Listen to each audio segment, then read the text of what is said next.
जब एक बार मैं सऊदी के सफर पर गया था और वहां यह हादसा जब मुझे लोगों ने बताया तो बड़ा अजीब लगा कि अल्लाह के रसूल ने जो देवर भाभी का पर्दा बताया वो कितना सटीक और कितना सही है।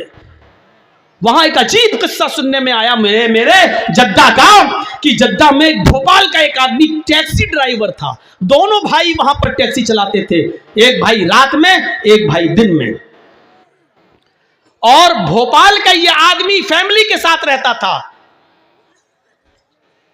छोटे भाई की शादी नहीं हुई थी। 8 साल 10 साल 15 साल का अरसा गुजर गया। इस आदमी के 4 बच्चे भी वहां पैदा हुए। एक मर्तबा यह शख्स किसी कस्टमर की तलाश में जद्दा में बैठा हुआ था अपनी टैक्सी पर, कि एक औरत आती है, उसका पेट बड़ा था, उसके पेट में हमल था, बच्चा था, और आकर कहती है एक्सक्यूज मी। इसने कहा जी क्या बात, देखिए मुझे बहुत तेज़ पेट में दर्द हो रहा है, ये करीब में जो हॉस्पिटल है जल्दी ले चलिए, मेरी डिलीवरी का वक्त करीब है। उसने कहा आओ बैठो। टैक्सी खोली और बिठा लिया और जल्दी से ले गया और हॉस्पिटल में उसने सोचा चलो, उसने हाथ पकड़कर हॉस्पिटल तक पहुंचा दिया और वहाँ स्टाफ ने फ़ौरन इस औरत को लिया और जल्दी से अंदर ले गए। उसने सोचा ये उसका आदमी होगा, उससे लिखा पढ़ी कराई, कहाँ से आए हो, कैसे आए हो, क्या हो, कहाँ, फ़ोन नंबर, मोबाइल नंबर। उसने कहा अरे मुझे तो उससे पैसे लेना थे टैक्सी के। अंदर से चेकिंग होके आवाज़ आई तो इससे कह दिया उसको तो 3-4 दिन यहाँ एडमिट रहना पड़ेगा, क्योंकि डिलीवरी कभी भी हो सकती है, रात में भी। फिर भी एक नॉर्मल हो गई तो ठीक, ऑपरेशन हुआ तो 3-4 दिन 5-6 दिन रखना पड़ेगा।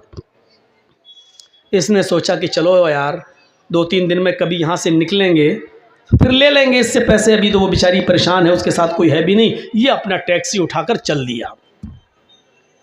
पूरा दिन टैक्सी चला के रात में घर पहुंचा, रात भर सोया।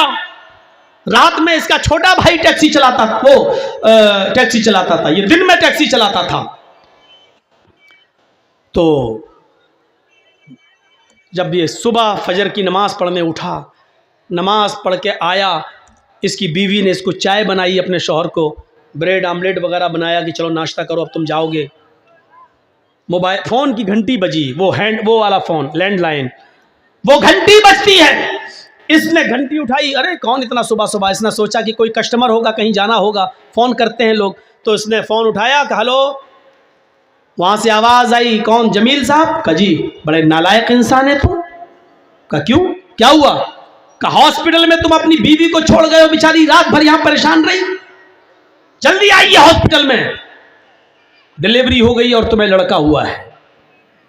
इसके तो होश उड़ गए। ए डॉक्टर तुम्हारा दिमाग ठीक है, वो मेरी बीवी भी नहीं थी। अच्छा हुआ ये फोन मैंने उठाया, कहीं मेरी बीवी ने उठा लिया होता तो कयामत आ गई होती। दिमाग ठीक रखो। उधर से उस डॉक्टर ने, लेडीज डॉक्टर की चिल्लाई इसके ऊपर, चुप बदतमीज कहेंगे। ये इंडियन पाकिस्तानी कमीने सब ऐसे ही होते हैं। बच्चा पैदा हो गया, आप कहते मेरी बीवी नहीं, लड़ाई लड़ते हैं घर में और यहां आके छोड़ जाते हैं। आ रहे हो या मैं पुलिस भेजूं? कहना पुलिस मत भेजो, मैं आ रहा हूं। गया सीधे टैक्सी चलाता हुआ हॉस्पिटल में पहुंचा और जाकर किस वार्ड में, फला कमरे में। खोला कमरा, डाइन चुड़ैल मर जा, मैं ही मिला था तुझे। एक तो मेरा किराया नहीं दिया, बिस्तर पे लेटी और कह रही है मेरा बच्चा। अब रोती है, तुम्हें क्या हो गया? अरे घर में थोड़ा सा झगड़ा हो गया, इसका मतलब ये थोड़ी कि तुम हमें इतना डांटोगे, अपने बच्चे को तुम एक्सेप्ट ही नहीं कर रहे हो। अरे उसने रोना शुरू कर दिया, इसका दिमाग खराब। हे ड्रामे बंद कर। ए डॉक्टर साहब, ये मेरी बीवी भी नहीं है, पता नहीं कौन है। डॉक्टर साहब कहते चुप, रो रही है। एक औरत कैसे किसी को अपना शौहर कह देगी? मानता हूं झगड़ा होता है घरों में, सबके घर में होता है, लेकिन इसका ये मतलब है कि तुम बीवी मत मान। अरे डॉक्टर साहब, अल्लाह की कसम ये मेरी बीवी नहीं है। और वो कहती डॉक्टर साहब ये झूठ बोल रहा, अल्लाह की कसम मैं इसी की बीवी हूं। मामला बड़ा पेचीदा। डॉक्टर ने कहा रुको। मामला इतना बिगड़ गया, इतना बिगड़ गया, हर आदमी उसी औरत की बात कर रहा है, क्योंकि औरत के आंसू बड़े खतरनाक होते हैं। इन आंसुओं को जो समझ जाए वो बहुत बड़ा समझदार माना जाएगा। औरत के आंसुओं को समझना बड़ा मुश्किल है। आप शादीशुदा हैं, आपको तजर्बा होगा, हमें भी तजर्बा है। बहुत ये आंसू बड़े खतरनाक होते हैं, इसलिए पूरे हॉस्पिटल का स्टाफ औरत की तारीफ कर रहा है। क्या है? बिल्कुल से चुप चुप। डॉक्टर कहता है चलो को अभी तुम्हारी रिपोर्ट सामने आती है, इधर आओ, लाओ डीएनए टेस्ट कर लेते हैं। क्या कर लो? आदमी कहता हाँ कर लो। ब्लड निकाला, बच्चे का ब्लड निकाला। औरत कहती है कि डॉक्टर साहब रिपोर्ट क्या सही आएगी? कभी कभी मशीनें भी गलत रिपोर्ट दे देती हैं। ये औरत बोल रही है। अब वो आदमी जिसका ब्लड निकल रहा था वो कहता चल, मशीनें कभी कभी गलत रिपोर्ट दे देती हैं। अब जब पोल खुलने वाली हुई तब रिपोर्ट गलत। चुप। अभी दूध का दूध पानी का पानी अलग होता है। इसी बीच अजान की आवाज़ आने लगी। इसने वहीं पर अपने सर का गमछा उतारा, बिछाया, नमाज पढ़ना शुरू कर दिया। लेकिन सोचने लगा यार कहीं गलत रिपोर्ट आ गई तो, कहीं औरत की बात सही ना निकल जाए, कहीं यही रिपोर्ट ना आ जाए कि मेरा ही बच्चा है, तब तो घर में कैसे लेके जाऊंगा। अल्लाह देख तू अच्छी तरह जानता है मेरा बेटा नहीं है, अल्लाह तू जानता है ये मेरी बीवी नहीं है, अल्लाह देख मेरी रिपोर्ट सही आनी चाहिए। 2 दिन के बाद कहा जाओ रिपोर्ट आएगी, 2 दिन के बाद तुम आना। 2 दिन के बाद इसको बुलाया, बोलो क्या बात? हाँ जी, और डर भी रहा है। डॉक्टर हंस रहे हैं। तो डॉक्टर साहब हंसिए मत, पहले बताइए रिपोर्ट क्या आई है। डॉक्टर साहब कहते हैं कि तुम सही कह रहे थे कि तुम्हारा बच्चा नहीं। ये औरत झूठ बोल रही है, तुम्हारा ब्लड इसके ब्लड से मैच ही नहीं खा रहा है। औरत कहती देखिए डॉक्टर साहब मैंने पहले ही कहा था कि रिपोर्ट गलत आएगी, अल्लाह की कसम यही मेरा पति है। आदमी कहता चुप, तेरी पोल खुल गई है, दूसरे का पाप मेरी गोद में डालना चाह रही है, भाग यहां से। डॉक्टर साहब मैं जाऊं? डॉक्टर साहब कहते हैं आप जाइए। उस औरत से कहा ए बता कौन है तेरा हस्बैंड, नहीं तो अभी तुझे कत्ल की सजा होगी। यहां पर सऊदीया है, ये इंडिया नहीं है। कहती डॉक्टर साहब अल्लाह की कसम ये इसी का बच्चा है, मैं इसकी बीवी हूं, मत जाने दीजिए, मैं किसके पास जाऊंगी।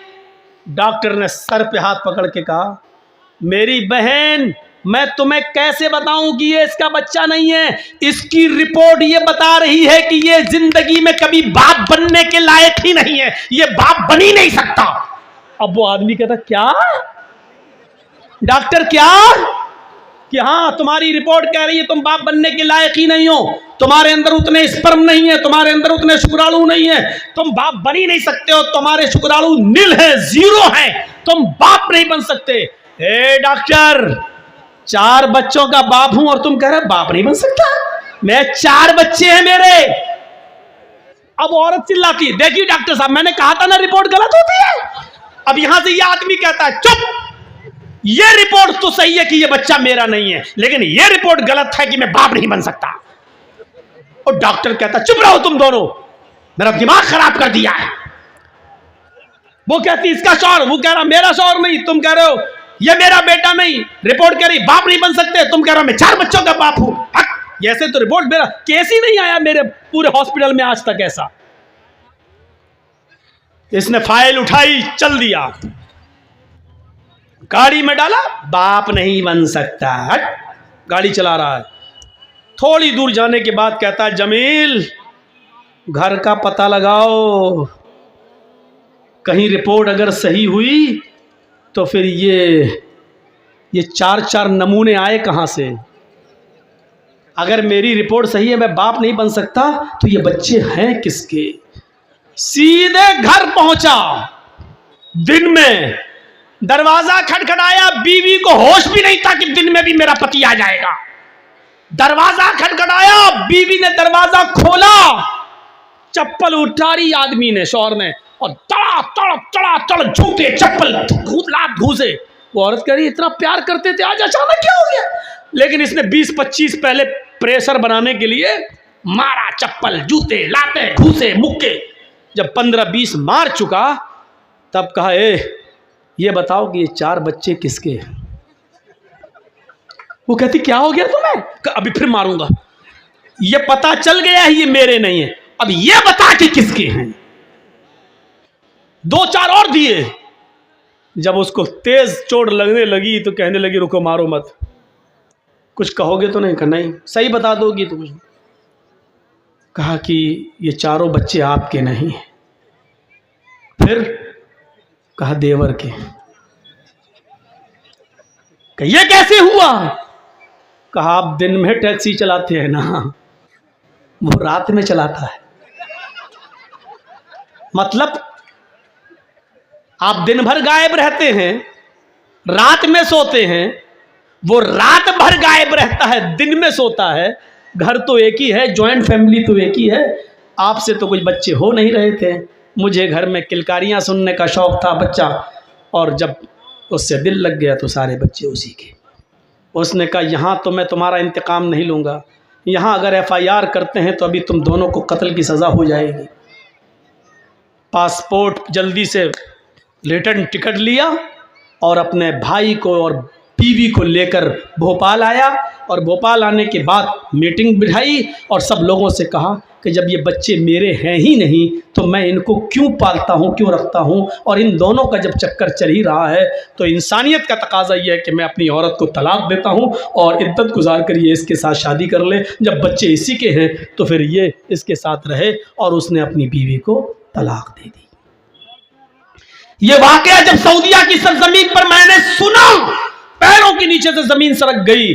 उसी दिन मेरी तकरीर हुई जद्दा में, सऊदी के अंदर जद्दा में, और इसी टॉपिक पर मैं बोला अलहम्दुल मौत। अल्लाह के नबी ने कहा तो देवर भाभी के लिए मौत है। कितना सही जुमला बोला था अल्लाह के रसूल ने। क्या अल्लाह के रसूल, क्या मैं देवर से भी पर्दा करूं? फरमाया देवर तो मौत है भाभी के लिए, देवर तो मौत है भाभी के लिए। तो इसलिए मेरी बहनों, मैं तुम्हें गलत नहीं कह रहा हूं, लेकिन देवर से पर्दा है, साली को जीजा से पर्दा है, भाभी को देवर से पर्दा है, और इसमें कमी नहीं होनी चाहिए। शराफत का तकाजा यह है कि पर्दे पर अमल करिए। इस्लाम ने तुम्हें बहुत इज्जत दी है। अल्लाह की कसम, अगर तुम बीवी हो तो शौहर को हुक्म दिया जो खुद खाओ वो अपनी बीवी को खिलाओ। कितनी इज्जत है।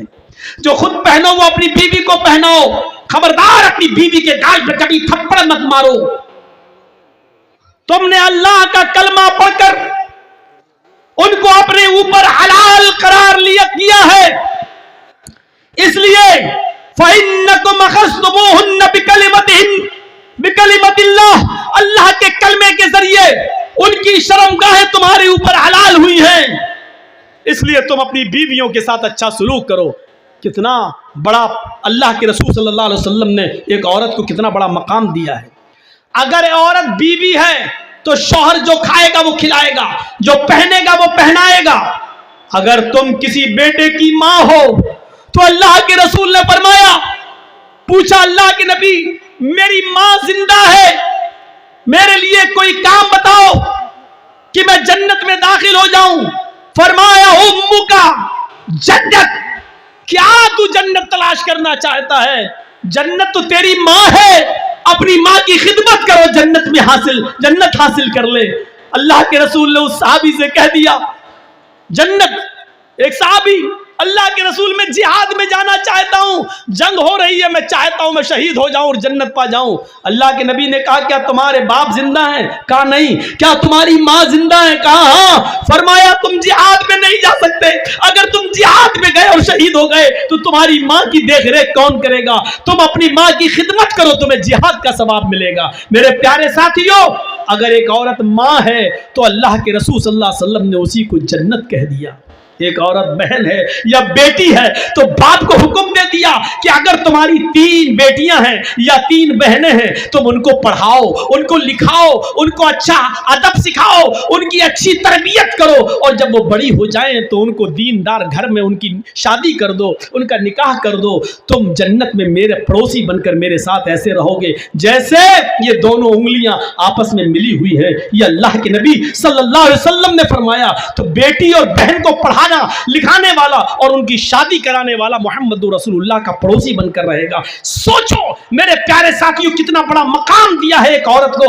इस्लाम के अलावा दुनिया की कोई ताकत, दुनिया का कोई धर्म, दुनिया का कोई मजहब औरत को इतनी आजादी नहीं देता है और इतना बड़ा मकाम नहीं देता है। मेरी बीवी मेरे ज़मीन में से भी हिस्सा पाएगी। जर्जीत साहब जब मरेंगे तो मेरी ज़मीन में से भी हिस्सा पाएगी। जिस घर से आई है वो अपने बाप की ज़मीन में से भी हिस्सा पाएगी। और उसके भाई हैं, भाई की विरासत में से भी बहन का हक है, बेटे की विरासत में से भी मां का हक है। यानी एक औरत को चारों तरफ से अल्लाह के रसूल ने इतना पावर दे दिया है। अगर कोई बेटा है उसके पास विरासत है तो बेटे की विरासत में से भी मां को हिस्सा मिलेगा, शौहर की विरासत में से भी बीवी को हिस्सा मिलेगा, बाप की विरासत में से बेटी को हिस्सा मिलेगा।